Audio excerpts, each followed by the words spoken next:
హల్లెలూయా. మన ప్రభు అయిన యేసుక్రీస్తు నామములో మీకు శుభములు. మరొక ప్రశస్తమైన సమయాన్ని ప్రభు మనకి ఇచ్చాడు. రండి ప్రభు సన్నిధిలో ఆయన మాటలు ధ్యానిద్దాం, ఆయన సన్నిధిలో ఆనందిద్దాం. చిన్న ప్రార్థన. పరిశుద్ధుడా, నీకు వందనములయ్యా. మరొక రోజు మాకు ఇచ్చావు, నీకు వందనములు. సజీవులుగా ఉంచావు, స్తుతులయ్యా. కృతజ్ఞతా స్తుతులు చెల్లిస్తున్నాను. ఈ దినమంతటిలో నీ కృప కొరకు వేడుకుంటూ నీ సన్నిధిలో చేరి ఉండగా మాతో మాట్లాడమని క్రీస్తు నామములో అడుగుచున్నాను తండ్రి, ఆమేన్. ఎలా ఉన్నారండి? వరదల్లో ఉన్నవారు, ఇంకా శ్రమల్లోనే విజయవాడ పరిసర ప్రాంతాల్లో ఉన్నవారు ఇంకా నీళ్ళల్లో ఉన్నారని, చాలా ఇబ్బందులు పడ్డారని మేము వింటున్నప్పుడు ఎంతగానో భారంతో మీకోసం ప్రార్థిస్తున్నాం. దేవుడే మీకు సహాయం చేయాలి. కొందరు మంచి సాక్ష్యాలు ఇస్తున్నారు. మా చుట్టూ నీళ్ళున్న మమ్మల్ని దేవుడు తప్పించాడు, మా ఇంటిలోకి నీళ్లు రాకుండా కాపాడారు అని అందుని బట్టి కూడా దేవుడిని స్తుతిస్తున్నాను. దేవుని కాపుదల మనకుంటే అన్ని విషయాలలో, అన్ని సమయాలలో ఆయన కృప మనకు తోడుంటే మనం క్షేమంగా ఉంటాం. దేవుని చిత్తములో బ్రతికే వారికి దేవుని దీవెనలు ఉంటాయి. దేవుని చిత్తం దాటినప్పుడు మనం శ్రమల పాలవుతాం. బౌండరీస్ అని ఉంటాయి కదండి, ఆ యొక్క కవరేజ్ ఏరియా అని ఉంటుంది చూసారా? అలాగే దేవుని రెక్కల చాటున మనం ఉన్నంత వరకు ఏ అపాయం మనకు రాదనేది ఖచ్చితంగా బైబిల్ చెప్తుంది. ఆయన సన్నిధికి దూరమైనప్పుడు, ఆయన చిత్తానికి బయటికి వెళ్ళినప్పుడు మనం ఆయన కాపుదల పోగొట్టుకుంటాం. అందుకే కష్టాల పాలవుతాం. అదేనండి, మరి దేవుని చిత్తం తెలుసుకోవటం ఎలాగూ అని చాలామంది అడుగుతుంటారు. దేవుని చిత్తం తెలుసుకున్నారా మీరు అంటే చాలామంది లేదు అంటున్నారు. చిత్తం తెలుసుకోవాలి అనే ఆశ ఎంతమందికి ఉంది అంటే అందరూ చేతులెత్తి చూపిస్తుంటారు మీటింగుల్లో. మరి మీకు కూడా దేవుని చిత్తం తెలుసుకోవాలనే ఆశ ఉందా? దేవుని చిత్తం అంటే దేవుని ఇష్టం, దేవుని యొక్క ప్రణాళిక. దేవుని చిత్తం తెలుసుకోవాలంటే దేవుని మాట మనకు చాలండి. బైబిల్ ద్వారా దేవుడు తన చిత్తాన్ని మనకు బయలుపరుస్తున్నాడు. వాక్యం చదవండి. అందుకనే వాక్యం చదివినప్పుడు వాక్య సారమే దేవుని యొక్క ప్రణాళిక. దేవుని చిత్తం మన పట్ల ఏమై ఉన్నది అని తెలుసుకోవాలంటే దేవుని వాక్యాన్ని శ్రద్ధగా చదువుతుంటే, కొన్ని ప్రత్యేకమైన విషయాల్లో దేవుని చిత్తం తెలుసుకోవాలనుకున్నప్పుడు మరింతగా ప్రార్థించి ఆయన చిత్తం కొరకు అడిగితే స్పష్టంగా దేవుడు మనతో మాట్లాడతాడు. సాధారణంగా మనందరి పట్ల దేవుని చిత్తం ఒకటి అన్నది, అది ఏంటి అన్నది తెలుసుకోవాలంటే బైబిల్లో యొక్క సారమేది వాక్యం మనకు బయలుపరుస్తుంది. ఒకసారి చూడండి, తెస్సలోనికలకు రాసిన పత్రిక 4వ అధ్యాయము 3వ వచనం. తెస్సలోనికలకు రాసిన మొదటి పత్రిక 4వ అధ్యాయం 3వ వచనం. మీరు పరిశుద్ధులగుటయే అనగా మీరు జారత్వమునకు దూరముగా ఉండుటయే దేవుని చిత్తము. మీరు పరిశుద్ధులగుటయే అనగా జారత్వమునకు దూరముగా ఉండుటయే దేవుని చిత్తము. మనం పరిశుద్ధంగా ఉండాలన్నదే దేవుని చిత్తము. అపరిశుద్ధత ఏంటి అంటే పరిశుద్ధతకు వ్యతిరేకత, అంతే కదా? మరి మనం పరిశుద్ధులుగా ఉండాలి అంటే దానికి మళ్ళీ చెప్తున్నాడు ప్రభు, జారత్వమునకు దూరముగా ఉండండి. జారత్వము అనేది శరీరానికి కల్మషాన్ని కలుగజేసే పాపం. కామ ఇచ్చలు, శరీర ఇచ్చలు, దేవుడిని ప్రేమించకుండా కల్తీ ప్రేమలు చేస్తే, తప్పుడు ప్రేమలు చేస్తే అది దేవునికి దుఃఖం కలుగజేస్తుందండి. పరిశుద్ధత కలిగి ఉండాలని దేవుడు కోరుతున్నాడు. మన పరలోకపు తండ్రి పరిశుద్ధుడై ఉన్నట్టు మనం అన్ని విషయాలలో పరిశుద్ధంగా ఉండాలని కూడా బైబిల్ చదివిస్తూ ఉంది. మనం పరిశుద్ధత కలిగి ఉండటమే దేవుని చిత్తము. తర్వాత వచ్చిన కూడా చదివితే, మీలో ప్రతివాడు దేవుని ఎరుగని అన్యజనుల వలె కామాభిలాషయందు కాక, దేవుని ఎరుగని వారి వలె కాక. ప్రతిదానిని కామించే, ప్రతిదానిని ఆశించే, ప్రతిదానిని అనుభవించాలని ఆశించే అస్థిరమైన ఆ లోకానుసారమైన శరీరానుసారమైన మనసు కాక పరిశుద్ధత యందును ఘనత యందును తన ఘటమును ఎట్లు కాపాడుకొనవలను అది ఎరిగి ఉండుటయే దేవుని చిత్తం. తన ఘటం మన పాండం, మన శరీరం దేవుడిచ్చిన మనకు పొకిసం. తన ఘటాన్ని, తన శరీరాన్ని, తన జీవితాన్ని, తన హృదయాన్ని ఎలా కాపాడుకోవాలో ఎరిగి ఉండుటే దేవుని చిత్తం. లోకానుసారంగా కాదు, అన్యజనుల వల్లే కాదు, అందరి వల్లే కాదు. అందరూ ఏది చేసినా వారు రైటే అనుకుంటారు. అన్నీ ఏం చేసినా అది పరిశుద్ధతే అనుకుంటారు. ఏం చేసినా అది తప్పు లేదు అనుకోవచ్చు. కానీ నీవు వాక్యానుసారంగా కల్మషం అనేది లేకుండా, వేషధారణ లేకుండా, మోసం లేకుండా, తంత్రం లేకుండా, అబద్ధం లేకుండా, దురాశ లేకుండా, శరీరేచ్ఛలకు చోటు ఇవ్వకుండా, నీ శరీరాన్ని అపవిత్రమైన కార్యాల కొరకు వాడకుండా, నీ కళ్ళు అపవిత్రమైన వాటిని చూడకుండా, నీ చెవులు పనికిమాలిన మాటలు వినకుండా, నీ నోరు దుర్భాషలు మాటలాడకుండా, నీ శరీరము దేవునిని ఘనపరిచేదిగా ఉండాలని, నీవు ఆత్మతో సత్యముతో ఆయన ఆరాధించాలని దేవుడు కోరుతున్నాడు. మీరు విలువ పెట్టి కొనబడిన వారు గనుక మనుషులకు దాసులు కాకండి. మీరు మీ సొత్తు కాదు, మీరు విలువ పెట్టి కొనబడిన వారు గనుక మీ దేహములతో, మీ ఆత్మలతో దేవునిని మహిమపరచండి అని బైబిల్ చెప్తుంది. మన శరీరాన్ని దేవాలయంగా కాపాడుకోవాలి. తన ఘటాన్ని పరిశుద్ధత యందు ఘనత యందు ఒక దర్జ నీ శరీరాన్ని హీనపరచుకోమని దేవుడు చెప్పలేదు. నీ శరీరాన్ని కృషింపజేసుకోమని ప్రభు చెప్పడం లేదు. నీ శరీరాన్ని ఇష్టం వచ్చినట్టు వాడుకోమని చెప్పడం లేదు. ఒక ఘనమైన ఘటముగా, ఘనమైన వ్యక్తిగా, ఒక మర్యాదస్తుడిగా, ఒక మోడెస్టీగా నీ వస్త్రధారణ ఉండాలి, నీ మాట శైలి ఉండాలి, నీ బ్రతుకు జీవితం ఉండాలి, నీ బాడీ లాంగ్వేజ్ ఉండాలి, నీ ఆలోచన శైలి ఉండాలి. నీ జీవితాన్ని చూడగలిగి నేను ఒక ప్రత్యేకతను ఇతరులు చూడగలగాలి. నీ ఘటాన్ని జాగ్రత్తగా కాపాడుకో. ఎందుకంటే ఈ లోకంలో అపవాది వాడు పొంచే ఉన్నాడు. ఎలాగూ మింగుదుమా అని నీ సౌందర్యాన్ని దుష్ట కార్యాల కొరకు వాడినట్లు నీ బలాన్ని పాడు చేయటానికి. చూడండి, సంసోను బలవంతుడు, కానీ ఆ బలం తప్పైన దాని కొరకు వాడాడు కాబట్టి అంధుడైపోయాడు. సొలొమోను జ్ఞాని, కానీ ఆ జ్ఞానాన్ని తప్పైన వాటి మీద పెట్టినప్పుడు హీనస్థితికి దిగజారిపోయాడు. దేవుడిచ్చిన నీ శరీరాన్ని దేవాలయంగా ఎంచమని వాక్యం చెప్తుంది.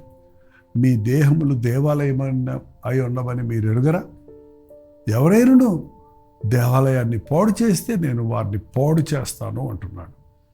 మన దేహం దేవుని ఆలయం అండి. మన హృదయంలో ప్రభు ఉంటానన్నాడు.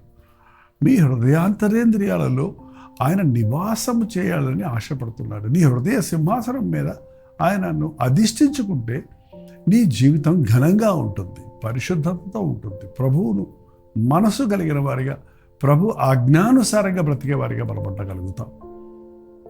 దేవుని చిత్తం మనం పరిశుద్ధంగా ఉండాలని, ఘనంగా ఉండాలని, మనం ప్రత్యేకమైన వారిగా ఉండాలని. అక్కడే ఇంకొక వచనం కూడా చూడండి. తెస్సలోనికీయులకు రాసిన మొదటి పత్రిక 5వ అధ్యాయం 16వ వచనం కూడా చదువుతున్నాను. ఎల్లప్పుడూ సంతోషంగా ఉండండి. దేవుడు మనల్ని ఏడుస్తూ ఉండమని చెప్పడం లేదండి. ఎల్లప్పుడూ సంతోషంగా ఉండండి. సంతోషం కొరకే కదండి మనుషుడు సకల ప్రయత్నాలు చేస్తున్నాడు. సంతోషంగా ఉండాలని తాగుతున్నాడు, తిరుగుతున్నాడు, అవి ఇవి కొనుక్కుంటున్నాడు, ఆరంభరాలకు వెళ్తున్నాడు, అట్టహాసాలు చేస్తున్నాడు, డబ్బులు సంపాదిస్తున్నాడు. కానీ తిరిగి ఇవన్నీ పొందిన వ్యక్తికి నిజమైన సంతోషం ఉందా అని అడిగి చూడండి. అది తాత్కాలికమైన సంతోషమే. సంతోషంగా ఉన్నోడు చొక్కా తీసుకొచ్చి రాజుగారి మీద వేస్తే ఆయనకు వచ్చిన జబ్బు పోద్ది అని ఎవరో ఒకరు చెప్పాడంట. దానికోసం సంతోషంగా ఉన్నోడు చొక్కాలు ఎక్కడ దొరుకుతాయని బొడ్డులు తిరిగితే రాజు దగ్గర ఉన్న గొప్ప గొప్ప వ్యక్తుల దగ్గరికి వెళ్ళి, పేరు మోసిన వ్యక్తుల దగ్గరికి వెళ్ళి, డబ్బులున్న వాళ్ళ దగ్గరికి వెళ్ళి, నీకు సంతోషం ఉందా, నీకు సంతోషం ఉందా, నా సంతోషం లేదురా బాబు, నా సంతోషం లేదురా బాబు అని చెప్పారట. చివరికి చిన్న గుడిసెలో ఒకడు పొలం పనికి వెళ్ళి వచ్చి అలసిపోయి ఆ బొటలు విసిగిపోయి ఆ గుమ్మం దగ్గర కూర్చొని ఉంటే అతను ఇలా మాట్లాడుకుంటున్నాడంట తన భార్యతో, అబ్బా ఇవాళ నేను కష్టపడి పనిచేశాను, కడుపు నిండా పప్పన్నం తిన్నాను, ఇప్పుడు కంటి నిండా నిద్రపోతాను, నాకంటే సంతోషం కలిగిన వాడు ఎవడున్నాడు అనుకుంటాం గట్టిగా అరితప్పటికి బొటలు పెరిగెత్తుకుంటూ వచ్చాడట. దొరికాడరా సంతోషంగా ఉన్నాడని.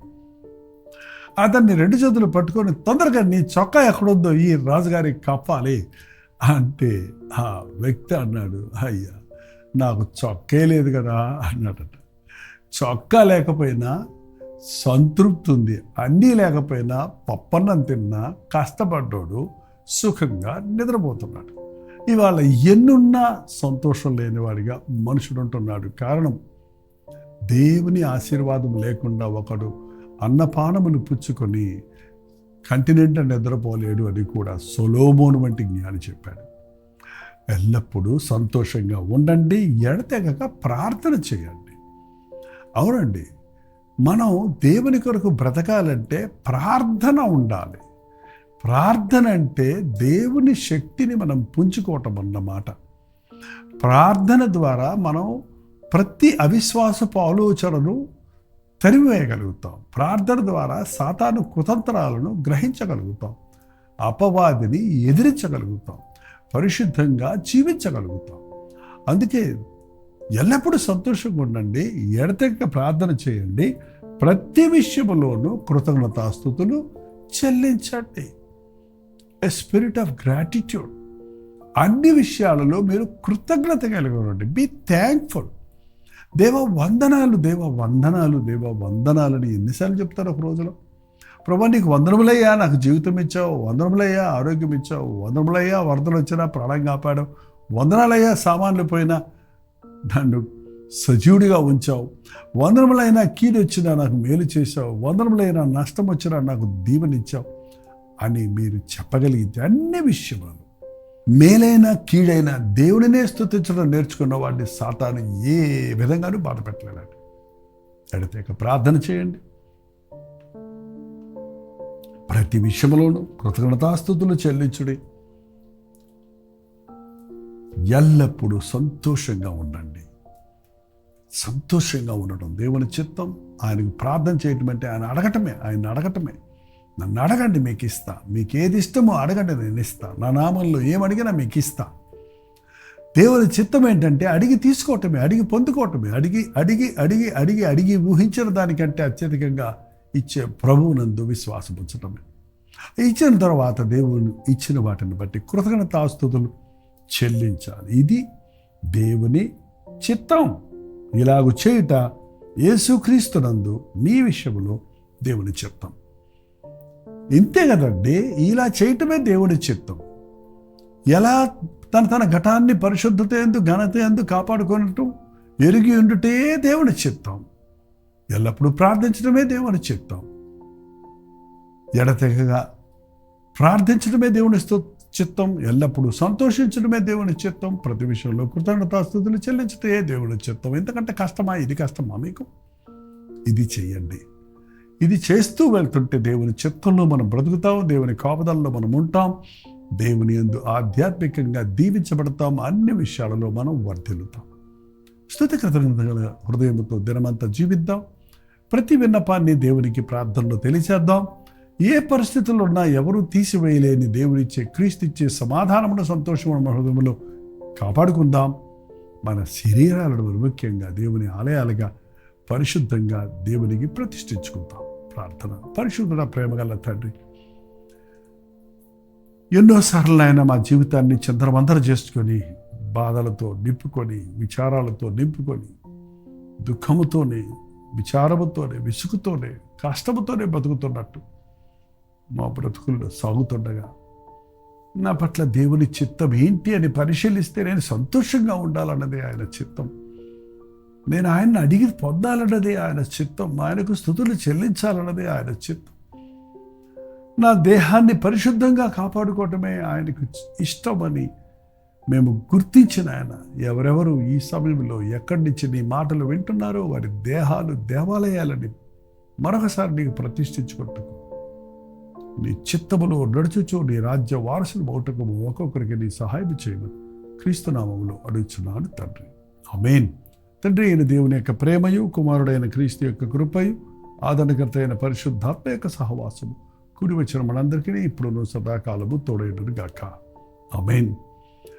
దేవుని స్తోత్రం. ఆయన చిత్తం ఉత్తమమైనది. మీకోసం మేము ప్రార్థన చేయాలంటే 954041 నెంబర్కి, మీరు ఇతర దేశాల్లో ఉంటే 91001000 నెంబర్కి టెక్స్ట్ లేక వాయిస్ మెసేజ్ ద్వారా వాట్సాప్ పెట్టండి. మీ పక్షంలో దేవుని సొంతలో మేము ప్రార్థిస్తూ ఉన్నాం. మీరు ప్రార్థించండి. దేవుడు తప్పక మన ప్రార్థనలకు జవాబునిస్తాడు. డాక్టర్ దీపాలు యూట్యూబ్ ఛానల్ సబ్స్క్రైబ్ చేసుకోండి.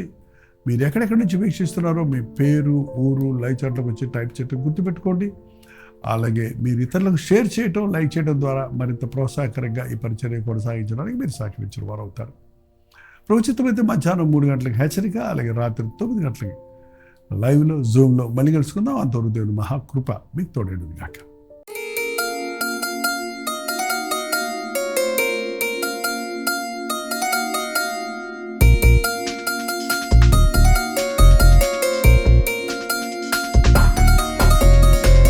హల్లెలూయా. దేవుడికి స్తోత్రం. రాజమండ్రి పరిసర ప్రాంతాల్లో ఉన్న వారికి శుభవార్త.